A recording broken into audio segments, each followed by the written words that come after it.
Good afternoon, everyone. Welcome to our Sine Institute Fellow Seminar. My name is Ahmet Aytekin, and I'm a student associate at the Sine Institute. On behalf of the Sine Institute and American University, we are excited to have you join us today. The Sine Institute is where leaders from the public, private, academic, and nonprofit sectors come together to tackle today's most pressing challenges. It is where American University comes to convene, communicate, and collaborate. Today, we are honored to welcome our fellow, the Honorable Sylvia Burwell, along with our guest speaker, Professor Elizabeth Suhay. Sylvia Burwell has led at the highest levels of government, philanthropy, and academia. As the 15th and first female president of American University, she led initiatives that expanded research funding, achieved carbon neutrality, and strengthened AU's global impact. Previously, she served as Secretary of Health and Human Services and Director of the Office of Management and Budget under President Obama, overseeing agencies such as NIH, FDA, and Medicare, Medicaid. She also held leadership roles at Bill and Melinda Gates Foundation and the Walmart Foundation. Professor Elizabeth Suhay is an associate professor of government at American University School of Public Affairs, specializing in public opinion and political psychology. Her research explores how Americans' belief on economic and scientific issues influence politics. She has published widely, co-edited multiple books, and serves as co-editor-in-chief of political psychology. She teaches courses on U.S. government, public opinion, and research design.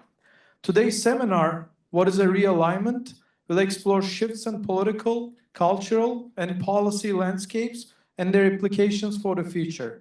Please join me welcoming the Honorable Sylvia Burwell and Professor Elizabeth Suhay.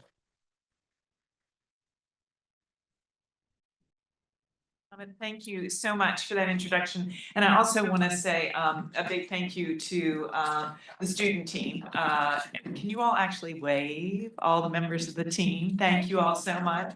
Our Sine team, as a Sine Fellow, I'm fortunate to be assigned a group of students that help with the seminars. And so thanks to you all for all your help. Well, welcome everyone, and we're going to dive in because this is a topic that we could probably spend many hours discussing.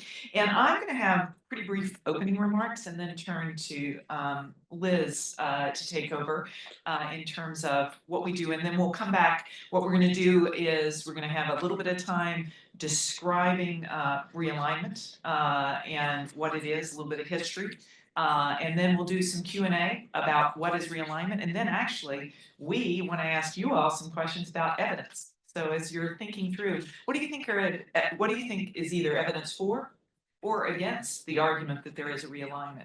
As you listen to Liz, I want to preview that so you can be thinking about that. I want to start with why the title. From Dolly Parton to Shabuzi, is the 9 to 5 over?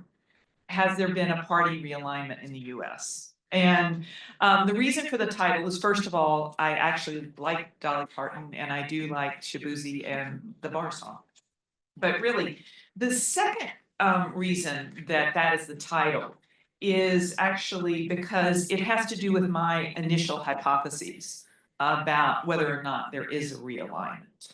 And if there is a realignment, I think one of the things, and let's start, we'll have a more in-depth definition of realignment, but the idea that one of two things is happening. People are voting on different things, so they're realigning what they vote on, or they're voting for different parties because they believe they represent different things. And so as we analyze what's happening in the world today and think about that, my hypothesis is that I should put my cards on the table. I do think that we are in the midst of a potential realignment. And one of the reasons that I think there may be a realignment is how people think about economics.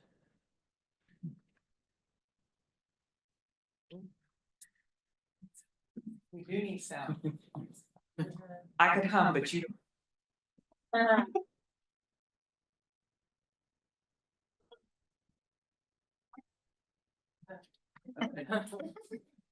Go back. For those of you, that is Dolly. Okay, some of you may be too young to remember this part.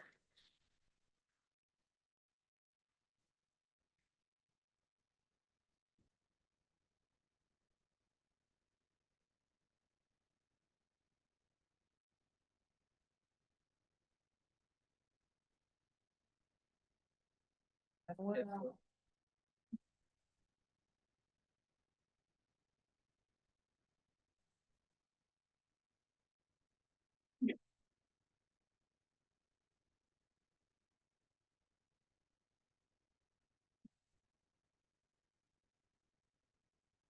way to make a living. Barely getting by.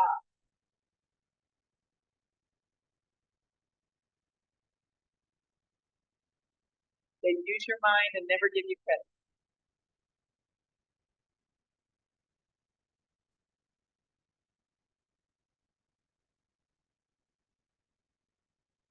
So this is in the 70s, early 80s when this is happening. And Dolly is talking about the 9 to 5 and is it really working? And so I think Liz will touch on Reagan Democrats as we think about that and the evolution of what was happening at that point in time. And now let's listen to Shabuzi this year.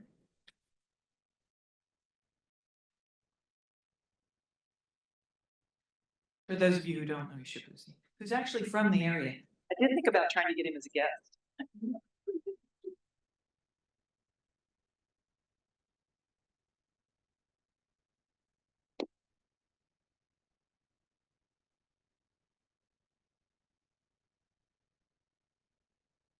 Nine to 5 ain't working. Why do I work so hard?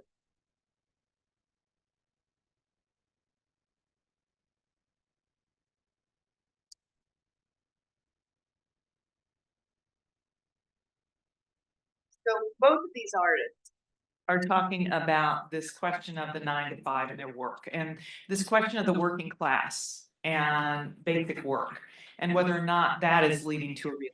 The second reason that I chose this title is the country music is actually a tip to the cultural issues. That perhaps there are people who are realigning because of economic issues, and then there are people who are realigning because of cultural issues. And I'm using country music as a perhaps differing views of cultural issues, different kind of music that people listen to. And also, when you notice the two artists, one of the artists is a woman, and the other artist is a Black man, and the questions of whether race and gender are playing a role and a part in realignment. So that's where the title came from, and that's why we brought it together. And I used that title to kind of preview some of the thoughts about the possibility of what might be causing a realignment. We're going to have 3 sessions. We're trying to make the sessions so that if you don't come to them all, it still works, but we would encourage you to do that in terms of these 3 sessions. I'll do a career session at the end, and we did a beginning session with the other fellows. But the way the sessions are going to be organized is today is really about realignment. What does it mean?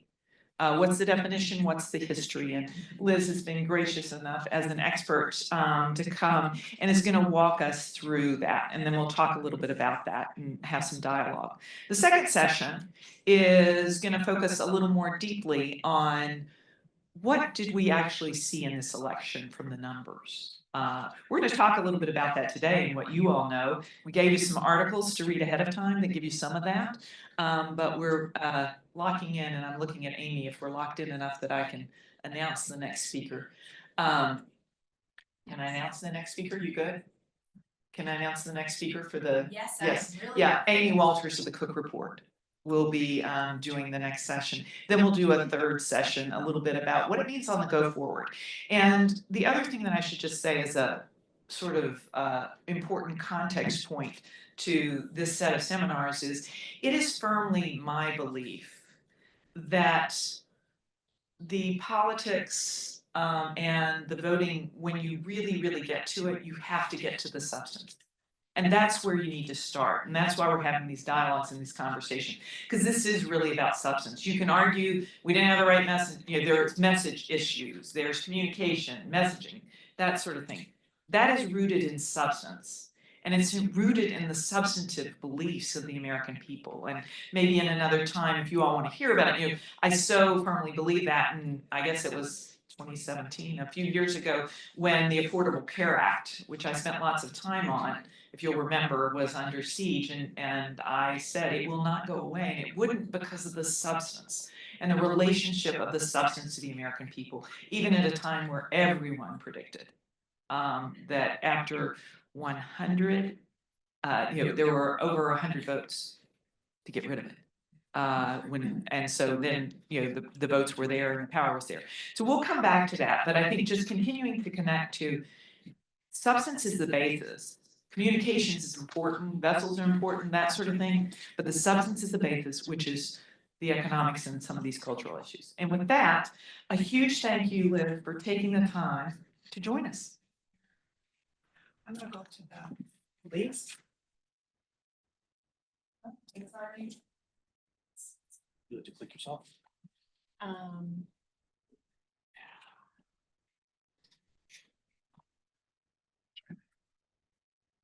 Yes.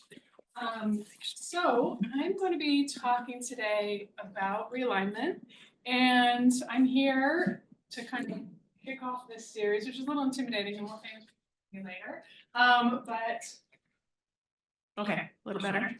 But what I want to do is provide an academic political science overview of what we mean by realignment, and so hopefully kind of providing a framework that will maybe people will come back to. Let's see. If we want to understand what a realignment is from a political science perspective, we actually have to start with a totally different concept, which is a party system. So we're actually going to start with the notion of a party system, and then we'll get to the idea of a realignment. So what is a party system? And I am actually borrowing from my favorite textbook written by some of my favorite political scientists. So I'm borrowing from there heavily in this presentation. So party system, we can think of it as three different things. So first of all, a party system, and this works for the United States, works for other countries. It is a particular balance of power between and within party coalitions. So one of the first things that we often think about when we think about a party system is which party, in the United States we have a two-party system, which party is dominant during a particular period. But we also can think about within party coalitions, who is dominant within that coalition. So that's one thing to think about as we identify a particular party system. When we think about a party system, we're also going to be thinking about the particular nature of the party coalitions. So the coalitions themselves are diverse in a two-party system like the United States, incredibly diverse, big tent parties, much different, for example, from your European system. So it's interesting to see how those coalitions change over time. So these coalitions will include social groups, and they also include institutions. So the third thing that we want to think about when we think about what a party system is, as Sylvia mentioned, we want to think about the issues and the policies around which party competition is organized. And so for the young people in the room, you may not realize how much these have shifted over time. People who've been around a little bit longer understand, that we do see big shifts over time.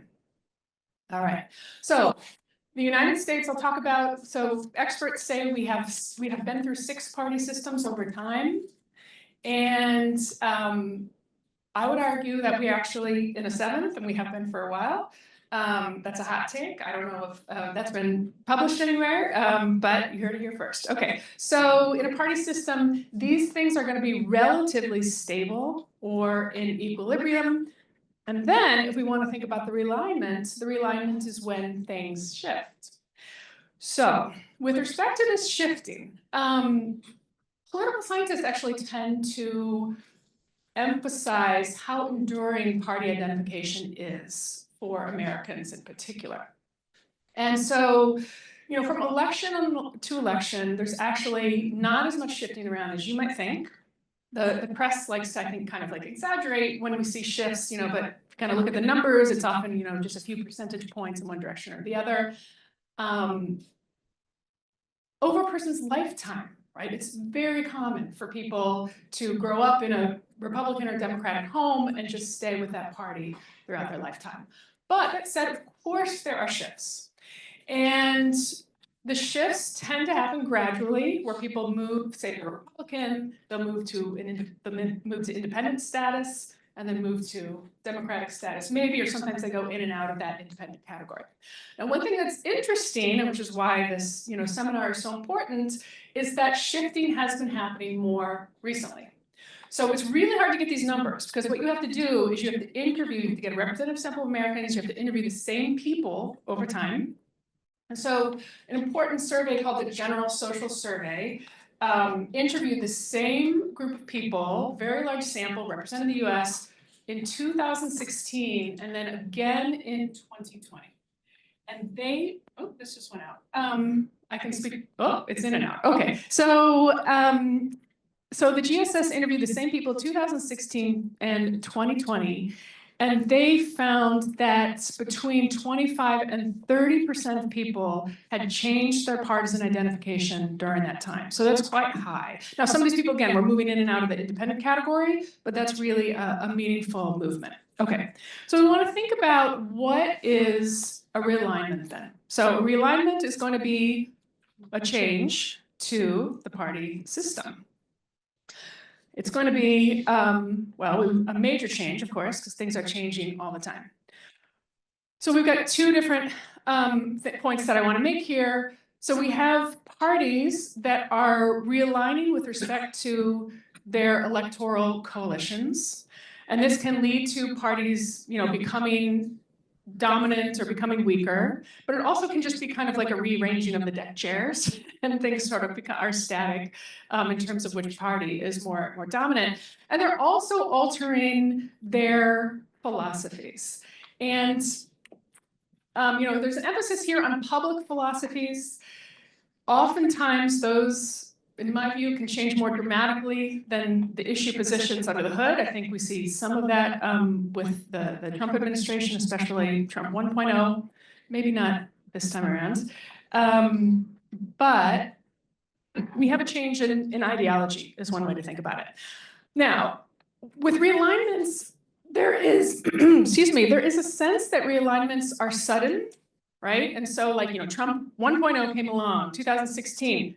Some people said realignments, and now again, realignment.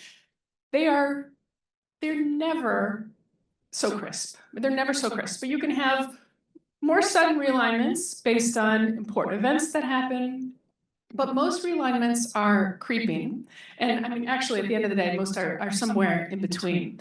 There was a famous political scientist, David Mayhew at Yale, who wrote a book a couple of decades ago, actually debunking the idea of sudden realignments. And you'll see, I'm gonna give you a picture of the different realignments we've supposedly been through. You can kind of put breakpoints at different points. But anyway, it's useful to think about breakpoints, I think, because it becomes a heuristic for understanding the historical progression of the party system in the United States. Okay, so I'm gonna talk about our two-party systems, plural, and how they have changed over time. Okay, so there's a big sweep. So many of you are familiar with this history, especially if you're in Washington, D.C., if you're at American University. So I'll just kind of briefly touch on this, assuming most people have a good sense of things, and we'll move on to talk about I'll talk about these more recent ones in more detail in a moment. So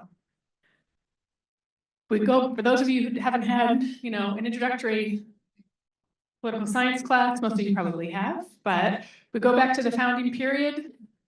There were no Democrats and there were no Republicans, except for this funny party called the Democratic Republicans. And we start with our first party was the Federalist Party. George Washington famously said we shouldn't have political parties, right? But they immediately sprung up because they're really useful for organizing all the things that I've talked about. They're useful for organizing coalitions. They're useful for organizing issues and putting forward agendas. And so we have this early founding period, and it lasts through 1828. And so that last bit there before 1828 was called the era of good feelings. I'm not sure if we would call it that today, because essentially it was the era of good feelings because the Federalist Party melted away, and we were just left with the Democratic Republicans. Like the ultimate bipartisanship is one way to think about it, or you can just think about it as a one-party system, which we tend not to like very much. But anyway, so That melts away, and the reason it melts away is actually because the Federalists were just terrible at campaigning and getting votes, and the Democratic Republicans were frankly much more interested in small d democracy. So we move on to the second party system. We have the Democratic Republicans that become just the Democrats under Andrew Jackson, and the Federalists regroup as the Whigs. And the Whigs at this point in time are associated with the North, they're associated with business, and they also have an anti-slavery component within the party. The Whigs do not last very long because, in part, the slavery issue broke them apart. And you can see where we're heading here in 1860. It's not surprising that we're going to have a realignment at that point, right? Because this is when we have the Civil War. After that period, we move into the Civil War and the post-Civil War period. And this is when we get the two parties that we still have today with no end in sight, I don't think. So we have Republicans versus Democrats. Now these colors, I've color-coded things here, I forgot to mention, to basically give you an indication of which party is dominant in which period. And so if we go back to this earlier period, we have Democrats that are dominant in the United States. As we move forward into the Civil War and the post-Civil War period, it's actually a surprising period in terms of closely contested elections, more than you might think, given that the North was associated with the Republican Party and won the Civil War. But I would say it shades toward being dominated by the Republican Party. So I'm not gonna talk in too much details about these others, and I'll get in at the moment. I'll get into them more shortly. But we have an interesting election in 1896. Who was running in 1896 on the Republican side? Do we know? McKinley. McKinley, President Trump's new favorite historical president. We'll talk about that in a moment. So we have a new party system in the early 1900s, and at this point, Republicans really are quite dominant. They're running the board on most elections. We've got a flip to Democratic dominance in 1932, and political scientists have kind of this entire contemporary period under the six-party system, and this is where I think we should probably break things apart.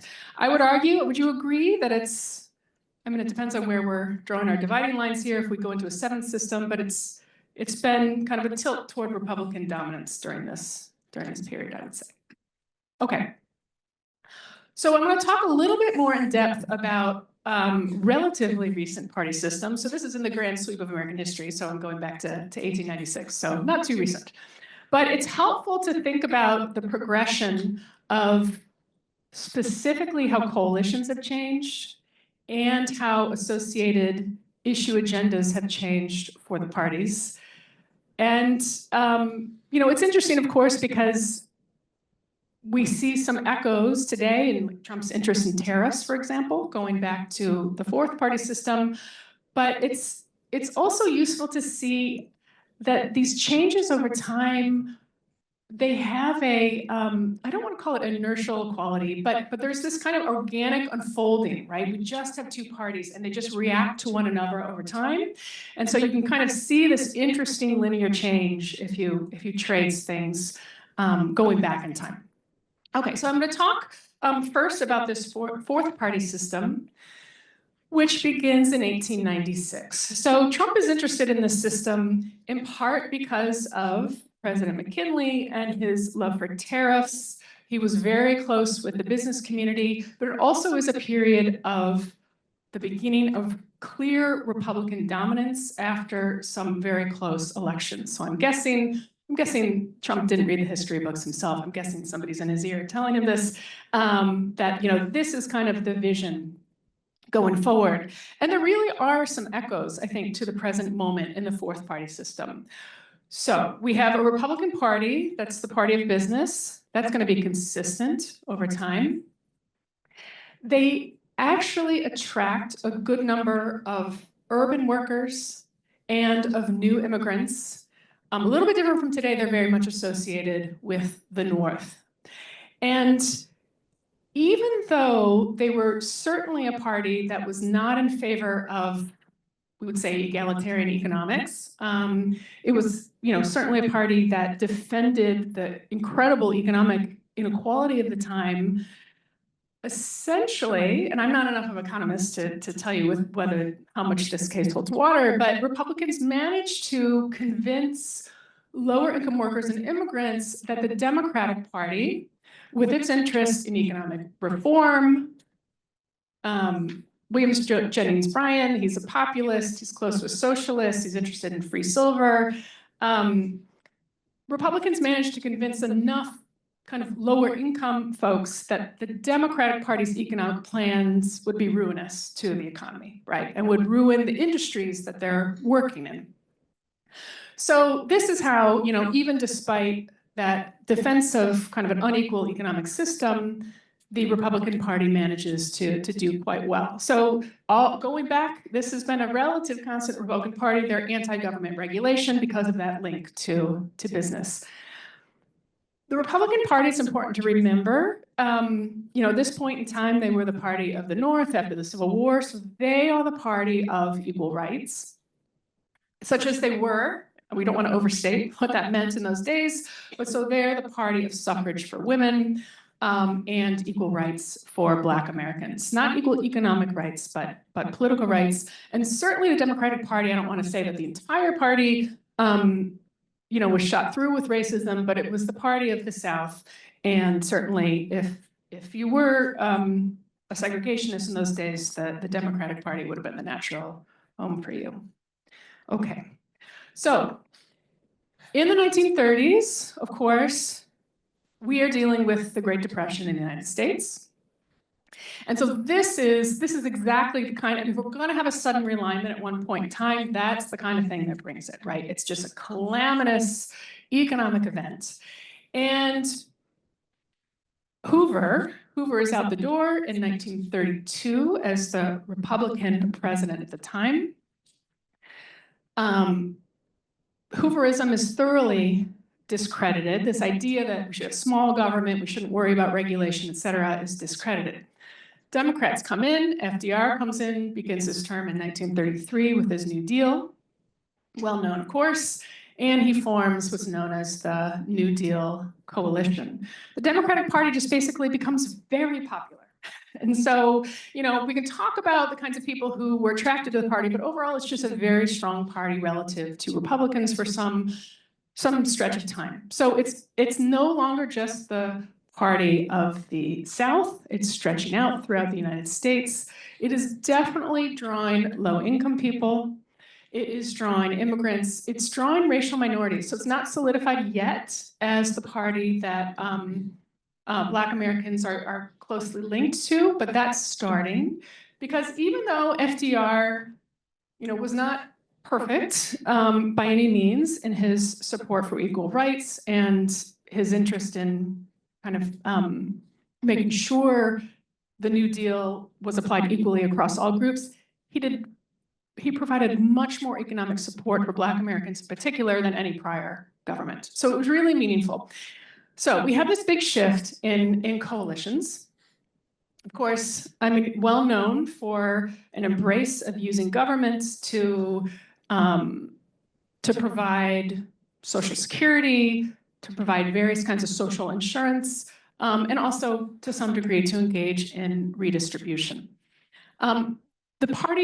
The Democratic Party begins to shift toward social egalitarianism. It's a kind of awkward move for the party, of course, because they still have Southern Democrats in the party who are not interested in integration or anything of that sort. The Republican Party, and this is something that happens during party systems, if one party is really dominant, the other party will often kind of accommodate and move toward the center because they realize that their ideology has been discredited for the time being. So the Republican Party actually, so Eisenhower's a great example of this. They're still the party of business, but they've surprisingly embrace the notion of government assistance, of regulation, even up to the point of, you know, Richard Nixon coming in office in 1968. It's something that maybe we're seeing a little bit of this among Republicans today, but, you know, 10 years ago in the Republican Party, you know, they would have been kicked out as, I don't know, raging socialists or something like that. All right, so this party system, we would argue, breaks up in the 1960s. Okay, so for the young people in the room, what's going on in the 1960s? You weren't alive, but you've heard about it. What? So Vietnam, yeah. What else is going on in the 1960s? Civil rights, the moon. That doesn't, yeah, NASA doesn't drag party alignments. Although Musk, you know, his interest in Mars could be. Science. Interest in science. So the 1960s are tumultuous, and the Democratic Party is aligning itself with civil rights protesters, with Vietnam War protesters, and is really shifting quite a bit left in that regard. And there's kind of a recoiling, and some of that recoiling is a racist recoiling, and the Republican Party capitalizes on that. And so, you know, I would argue, this is somewhat arbitrary line drawing, but I'll stop this kind of six-party system at the year 2000. And this makes it kind of easier to talk about things in equilibrium. So at this point in time, Republican Party is still the party of business. That has been a constant. You know, when people talk about, this was more Trump 1.0, like, you know, that he was going to break up with big business. And I mean, I was very doubtful, right? And as we can see today, that was not the right prediction. So the Republican Party employs, many of you have heard, the Southern strategy to go after whites in the South, which was not their natural coalition partners. And there are things that kind of go along with whites in the South that led to a real change in the Republican Party. So I think it's really not emphasized enough how much a rural emphasis kind of naturally came along with that, and a religious emphasis, right? So, so Ronald Reagan is very much emphasizing conservative, you know, religious issues. The two parties actually were not distinct on abortion until 1980. And so that was a change, that was an important change that brought especially evangelicals along to the Republican Party. So now we've got a return to small government conservatism, right? Forget Eisenhower's moderation. And we have social conservatism within the Republican Party. So at this point in time, Democrats likewise change. Again, always the parties are reacting to one another. And so the Democratic Party is more so, becomes more so the party of the North. And this is quite a change. It manages to hold on to its working class character, but this is starting to look kind of tenuous during this time. And I'll return to that in a moment. The Democratic Party hangs on to racial minorities. It has become much more a party of women associated with its embrace of feminism. And in reaction to Republican shift to rural Americans, it becomes much more urban. So the issue of the working class at this point in time is quite interesting. So the Democratic Party remains the party that is more interested in, officially, in redistribution. It is interested in robust Social Security, et cetera.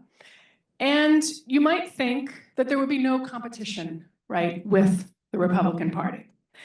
But there are a couple of different things that are beginning to chip away at the working class, and this is especially the white working class, because racial minorities are very much associated with the Democratic Party this time because of their clear support for equal rights.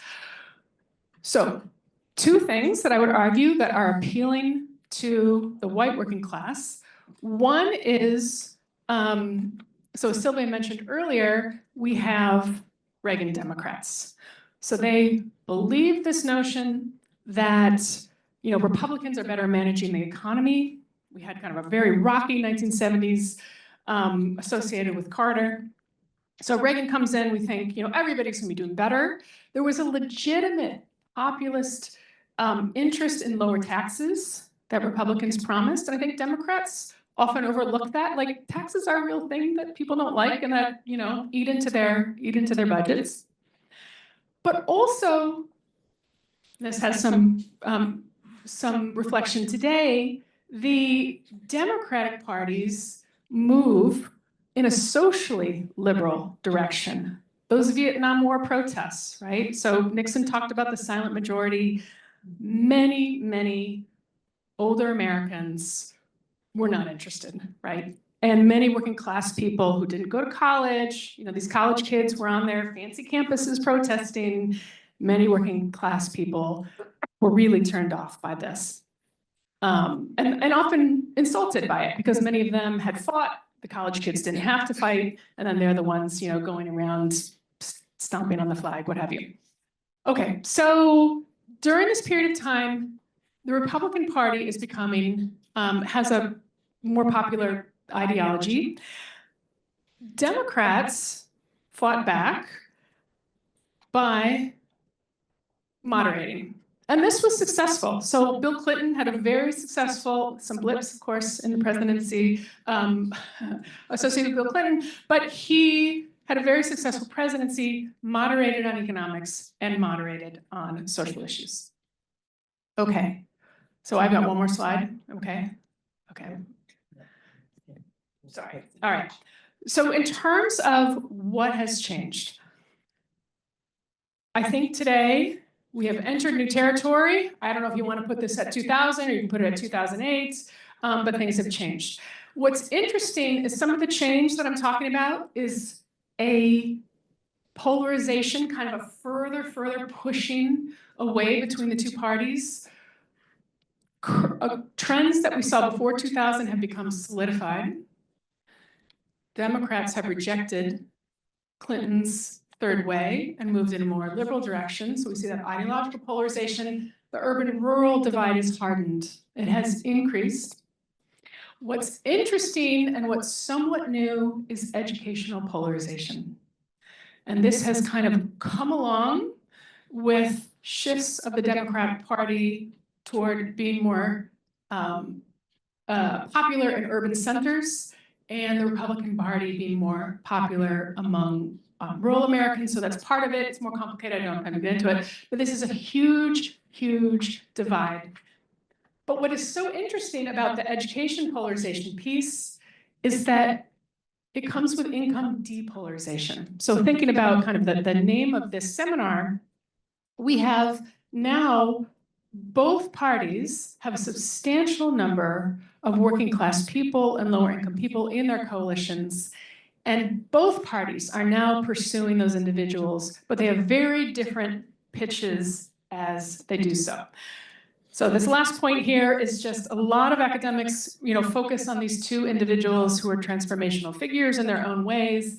And I'm sure that, you know, we can get into this in some of the Q&A, but Obama, while himself, in many respects, I would say a centrist and a pragmatist, kind of brought with him a movement of people, many of whom were very devoted to social progressivism in particular.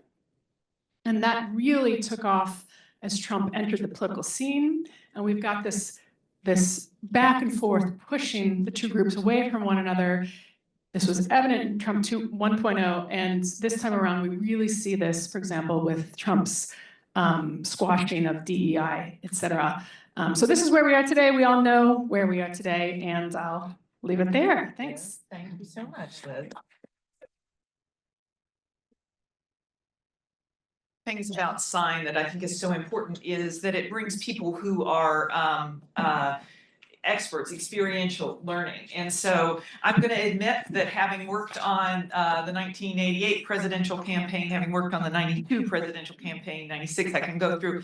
I actually spent lots of time. That's not a part that one puts generally on your resume, but have worked on lots of presidential campaigns and served. And so this idea of realignment and how we talk about these issues, wanted Liz to present it in that way, but I very much approach it from the people.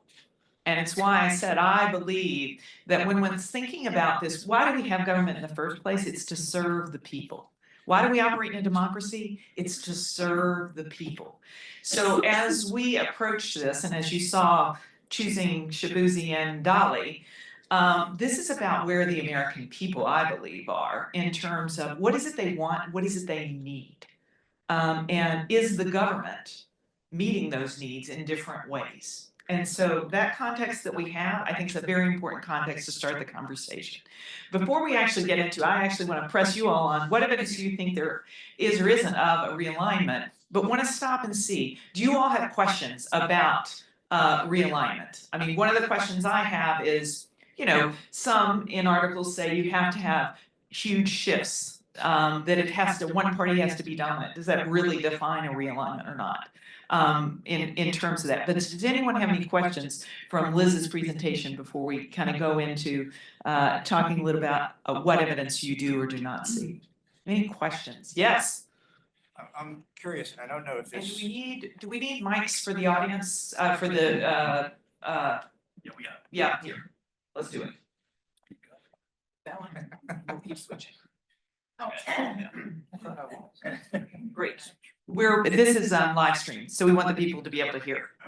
So I'm curious, and I hope this question fits in with the concept of realignment, but you haven't mentioned the role of social media, and I'm going to age myself. When I was college age, all the news came from Walter Cronkite, and it was accepted as kind of gospel. Now the social media is flourishing, and there's a lot of misinformation. How does that affect this realignment?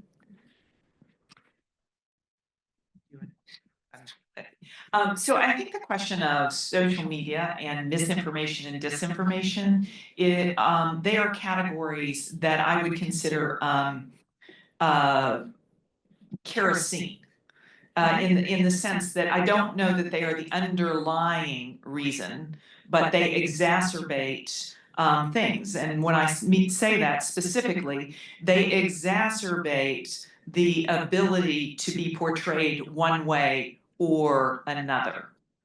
In other words, the use of ads, the use of social media, the use of memes to define the Democrats as, perhaps as an example, on the edge of cultural issues.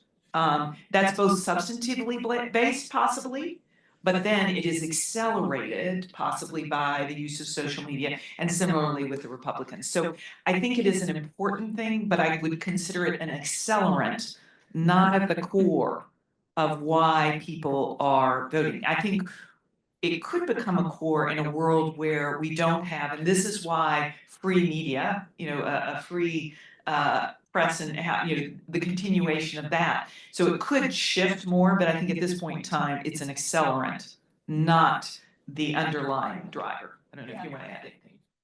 I totally agree. The only thing I would add is that it's an accelerant, and but it's the loudest, most polarized voices who are engaging the most. And so in a way, it's, I don't want to say anti-democratic, but it's not representing all of public opinion. But just because those voices are speaking, they do end up persuading others. I think there was another question in the back here. Oh, thank you.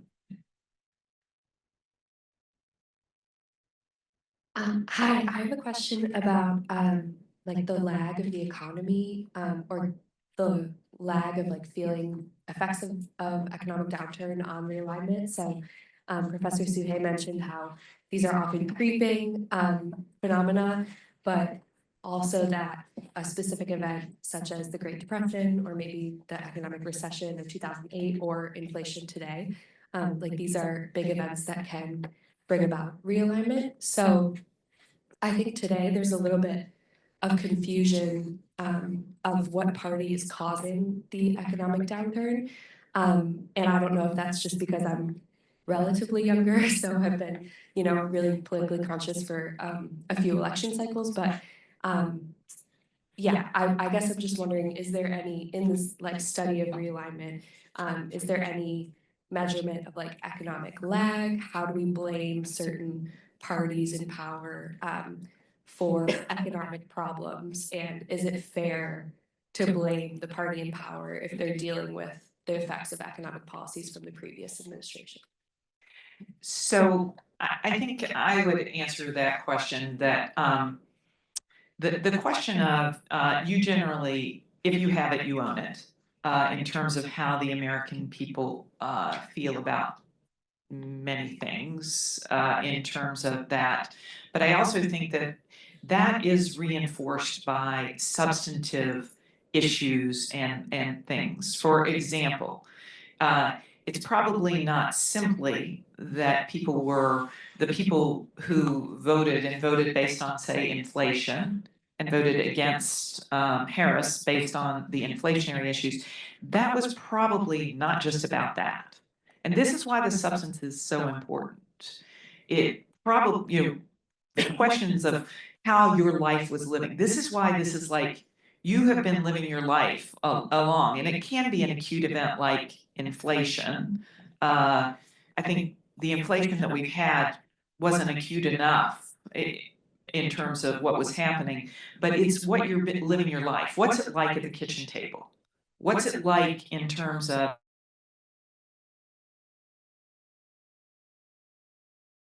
inflation? It's the cost of higher ed, which has been increasing, in terms of that. It's the questions of trade and jobs. It's the question of technology and jobs. So what I would say is what is currently happening has part of the impact on how people think about these issues. I think that's generally what you see. And when you're doing campaigns or you're doing that, you are quite focused on that. But it is in a broader context in terms of how those issues are viewed. Does that make you differ on that? One important thing is, where Sylvia started, which is, if you're perceived as breaking it, then if it happens under your watch, that's enormously consequential. And sometimes it's your fault and sometimes it isn't. But at the same time, it really matters kind of what happens after, right? And some parties, like so Reagan, for example, when he first came in, the economy wasn't doing well. And he was, again, we can argue whether or not it was his policies necessarily, but the economy then improved greatly and he got credit for it, right? So the timing matters, and sometimes it's unfair, but the substance, of course, also matters as well. And I think the question also is how people measure. So the economy, our economy in the U.S. was one of the healthiest economy in the world at the time of the election, and still in terms of that. The questions of inflation, though, and this gets to why it is, to me, so important to get to the kitchen table. We can say we have the best economy in the world, but I can tell you, at the Safeway over on Chevy Chase Circle, a woman stood beside me and she goes, "I cannot believe how expensive these eggs are." And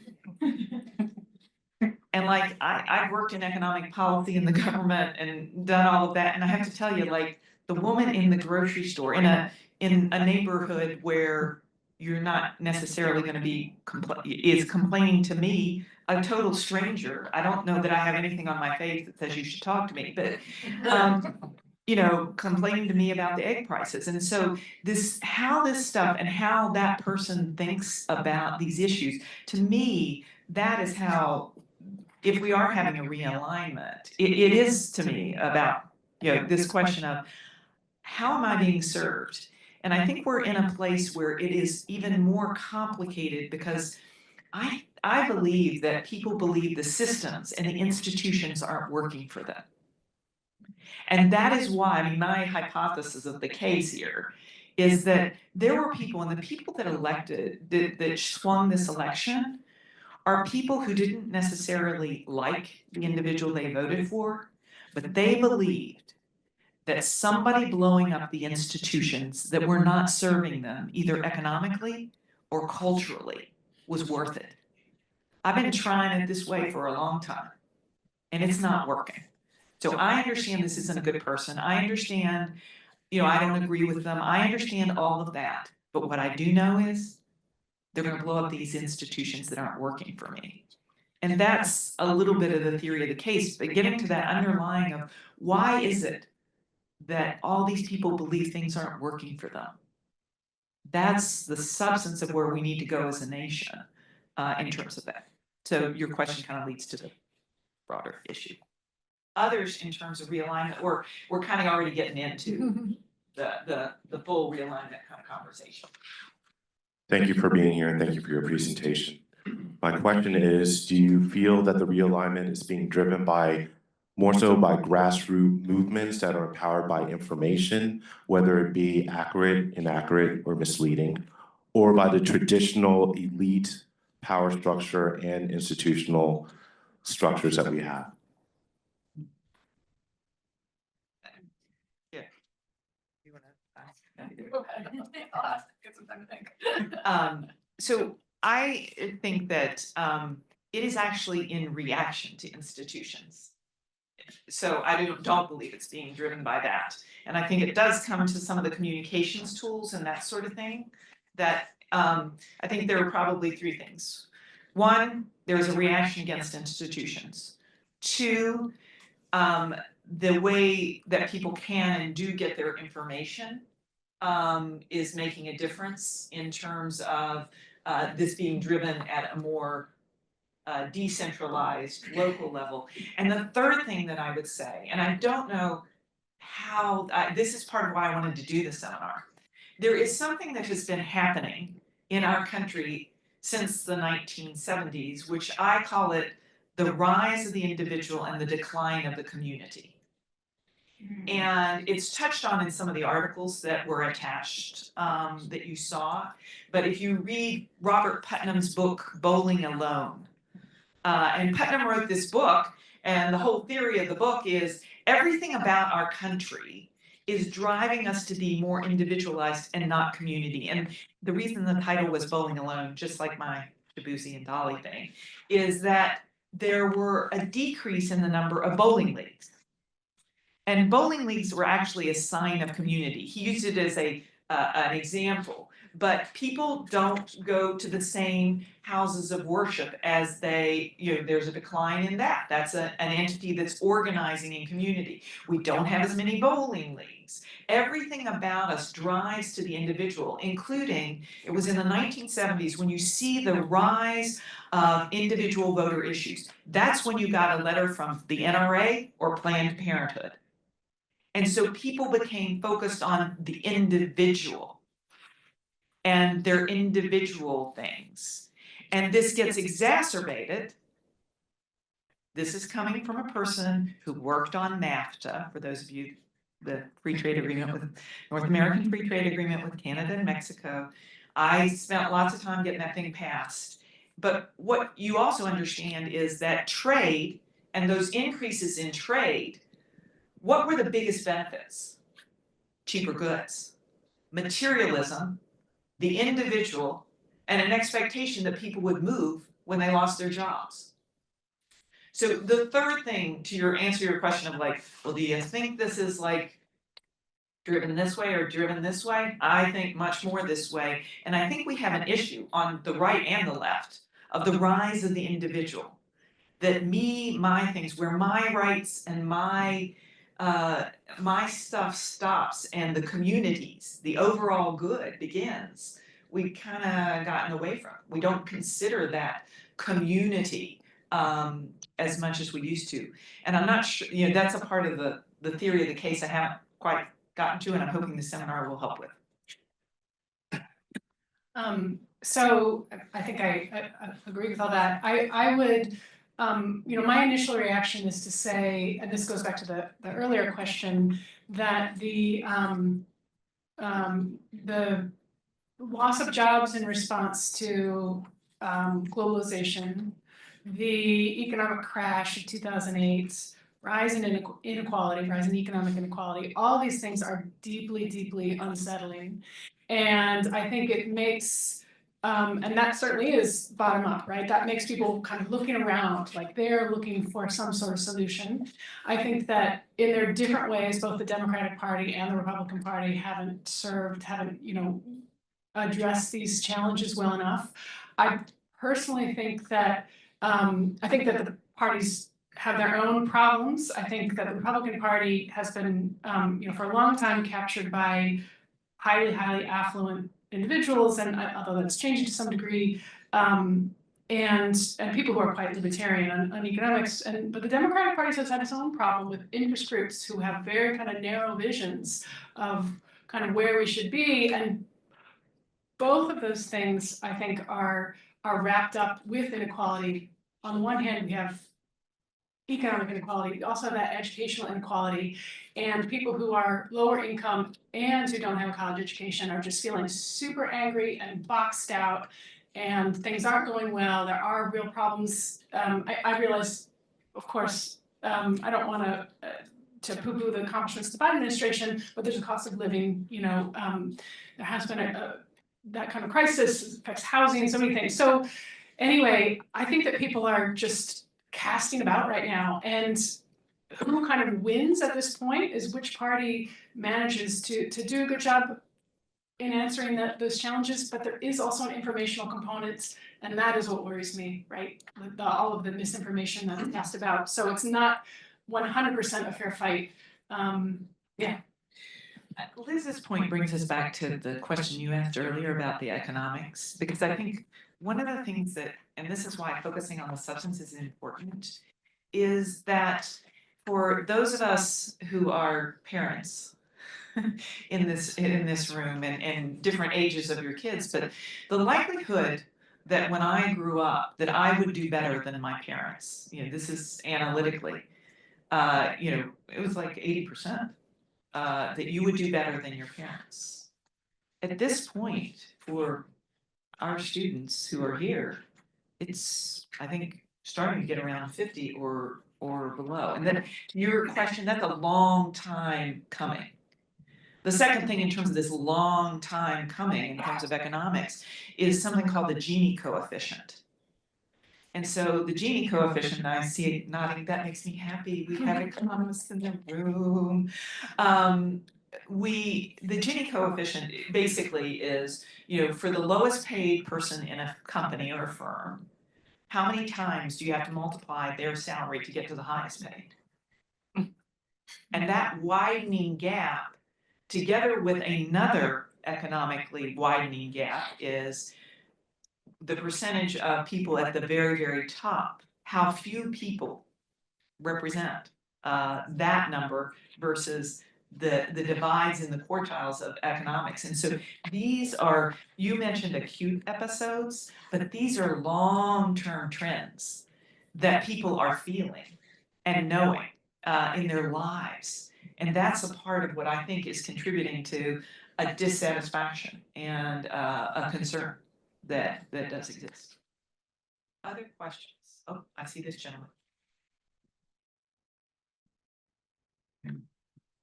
If you don't mind introducing yourself, let them know who we have. That'd be great. Sorry, I should have done that at the beginning. Hey, my name is Michael. Oh, sorry. Hey, my name is Michael. I'm a freshman at SIS. And so I wanted to ask, so I'm just curious, why was 2000 chosen as the date just for that seventh shift in the political party in the order?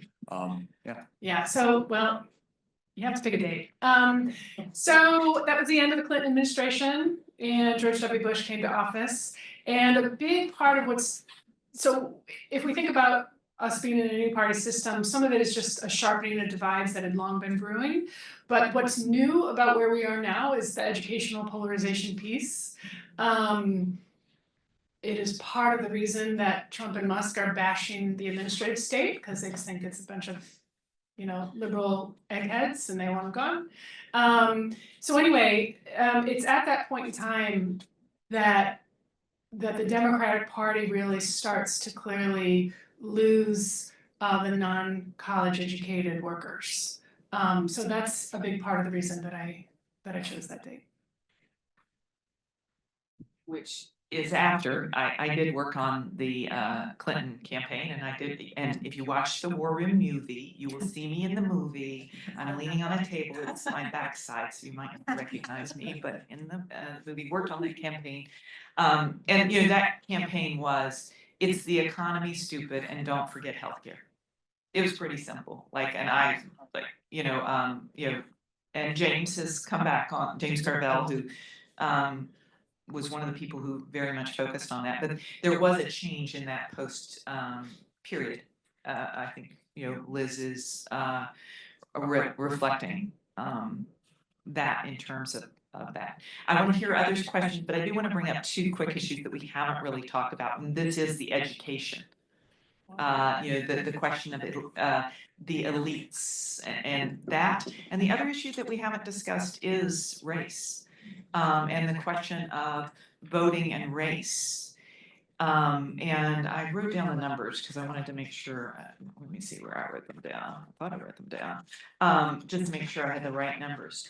So in the most recent election, you know, 25% of Black men voted for President Trump. 48% of Hispanic men voted for President Trump. 43% of all Hispanic voters voted for President Trump. And 33% of minorities that were not college educated voted for President Trump. That brings together the issues of education and that sort of thing. But I see a question here. Yeah, I need a mic. Yes, I think so we can be gracious to our colleagues who are joining us. My question is related to United States profile, how. Oh, before he goes, I'm sorry to interrupt, but I do have to do a shout out, Matt Bennett, before you leave. Yes, I'm sorry. I do. Matt, do you have anything? Can we get Matt the microphone? The reason I want to do this, Matt, for those who do not know, is our Vice President of Communications and Government Affairs here at the university. But when Matt was an undergraduate at this university, he wrote his senior thesis on party realignment. Matt, bring it back here. Liz's slides gave me flashbacks in all the best ways. No, the reaction, the conversation has been exactly right. And thinking back to when I was studying this decades ago, to not date myself, the trends are all still very much the same. We are seeing this story play out. And yes, in each of the eras that Liz talked about, there are some unique drivers. But I think two things you both said are what we have to focus on in any of the eras and how we assess this era. The long-term trends that are driving in a direction to an acute event, right? Have we had an acute event in this era yet? I think that's an open question. I think the trends were absolutely where you're talking about the economic trends, what you just said, the racial and educational trends. I think those are the ones that we have to really dig into to understand what, if any, acute event has happened or will happen. Or are we, as we think about some of the historic markers, particularly the early ones, the 1828 realignment and the 1896 realignment, they had, and Liz, I'd be interested in your thoughts on this. They had big events, but I don't know if you'd point to one acute event at either of those two. They had a series of events that built up into an acute event. I'm wondering, I'm thinking that this era might see something like that. COVID was a big event, but it wasn't the acute event. You know, the economic upheavals from 2008 and inflation now, those are a big event, but are they individually acute enough to drive a realignment themselves? I don't necessarily think so. So I think you might have another moment in that timeline where you have a collection of events that build up because of those trends or in concert with those trends. That'll help define the period that we're in right now. Matt, thank you so much. Sorry to hold you that way, but of our AU alums, we'll return to your call. Sorry about that interruption. No, it's okay. Apologies, but wanted to make sure we heard from Matt. So my question is related to how would this realignment affect the United States profile internationally? Because, you know, we see the Ukraine problem and all these things happening right now. So I think separating like the realignment from the policies of the government, you can't fully, it's a Venn diagram. A potential realignment in the policies of an existing of an administration or other administrations. I think there are some things that, as one thinks about this, that we need to think about is what is happening worldwide. in terms of where people are, in terms of elections. The German election, which is happening this week, I think, yeah. In terms of the candidate that are there and what they represent. And so this question of realignment and where people are may be something that's worldwide. We're examining it for purposes of this seminar for the US. And so I think as we think about it, we need to think about the question of where people are around the world in terms of these issues of everything from who's working for the working class to this concept I was talking about of the individual versus community. And how am I being served? And this questions of protectionism and other things. I think that the realignment and where people are is going to impact the policies, and it will impact how America is viewed in the world, one way or another. I won't say, but I think it is a very important issue to consider where the rest of the world is going in terms of the people and democracies around the world, but also understanding that yes, these things have real impact, and the question of the timelines, and it's been a long time coming to the point where I think so many people are that frustrated in terms of how they're thinking about it. Do you want to add this? Yeah, I would say a couple of things. I mean, I think one issue is that, whenever a country has a lot of like internal strife, it's not going to be able to engage much productively with the rest of the world. So that represents, I think, a problem for international relations that some of our enemies are happy to see and foment. But I also, I worry that, I'm not sure this relates to realignment, but I mean, there's so many things that are, you can't predict the future, but there's so many things that are happening under the Trump administration that worry me. And I just, especially the anti-democratic piece and the corruption associated with the administration, I think is just ruining our reputation abroad and causing all kinds of more immediate problems. I'm actually interested in potentially doing some public opinion research on that, but my guess is that our reputation is really plummeting because of these issues. One last question then. Yes. And if you don't mind introducing yourself.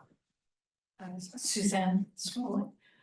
My question is, what is the role in realignment of a very charismatic leader who picks up on the dissatisfaction in society? When you look at Lincoln and FDR, Reagan, Obama, now Trump, and will it really be a realignment after Trump leaves?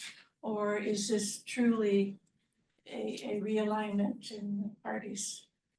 So I think that's really why I wanted to do the seminar, is to have the conversation about, is this change deeper than an individual in a particular time? And I think, I think at a minimum, a person who is that charismatic and that good a communicator and that astute in how to use, I think one has to grant that there is a knowledge of how to use where people are, that it is at a minimum an accelerant of the change. And I think that's an important question, and part of why I wanted to we want to have the seminar is to discuss where the American voter is. That's why I keep coming back to the American people. Because when they are voting in different ways for different things, that's what that's what drives the realignment. And when those numbers that I read, as one thinks about how that is shifting, as one thinks about people like J.D. Vance, people like Josh Hawley, who just met with the SEIU president. That's Josh Hawley, Republican senator, is meeting with labor. Yeah. Josh Hawley right now doesn't necessarily need to meet with labor, right, in terms of the power that they hold, but he is choosing to meet with labor. And that's because I think that Josh Hawley believes that the Republican Party stands for working people now. And so to your question, I don't think we know the answer to your question, but I think taking the time and having the conversations and putting the facts on the table is the purpose of the seminar. And for me, the purpose is to understand in order that one can, I've never been elected to anything. I'm not an elected, I'm a policy person. That's what I do. And what I'm most interested in is making sure that we as a nation get ourselves to the place where we have the policies that serve our people and make us strong. So your question is at the root of the seminar. Don't know exactly the answer, but that's why I think we need to have this dialogue and conversation to see what facts indicate which way. Liz? Accelerant is a good word. I think a politician who's not talented and not charismatic is not going to create any change, right? So I think that an essential piece of realignments is somebody who is talented and these days needs to be charismatic as well. But you need to have, for it to work going forward, you have to have helpers around you. So, people on the right have described Trump as a wrecking ball. This would be not his MAGA fans. But some people who want to build something after him think about him in that way and see him as useful in that way. So like, I think Josh, I don't want to speak for Josh Valley, but my guess is you might see him in that way. Completely. And the only other thing I would add is, Bill Clinton was an incredible communicator. And Bill Clinton had some issues in his administration, but like Trump has too, in terms of questions and that sort of thing. But it didn't stick. That was why Liz did the 2000, right? She cut it at 2000.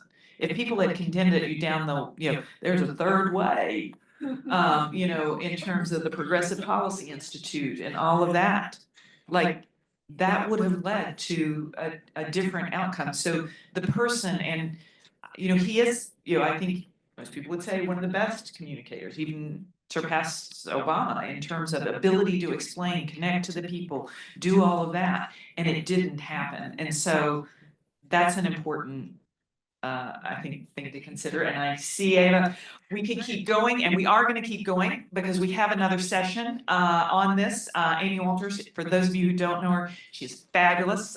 Cook Political Report. We'll be getting into the numbers and thinking through those things. I'll do a fireside chat approach, and we'll engage you all with that as our next section. But I see Ava. I try not to put too much pressure, but my presence itself does it. Thank you so much to our speakers today. Can we get a round of applause?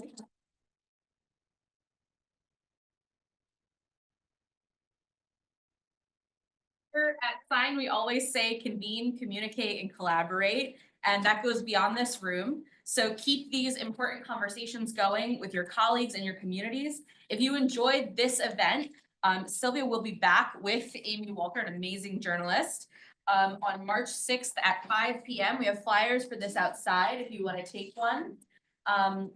If you want more Sine in your life, our next seminar will be February 26th, so next week, with Tara Palmieri, and we'll be in the room next door at 5 p.m.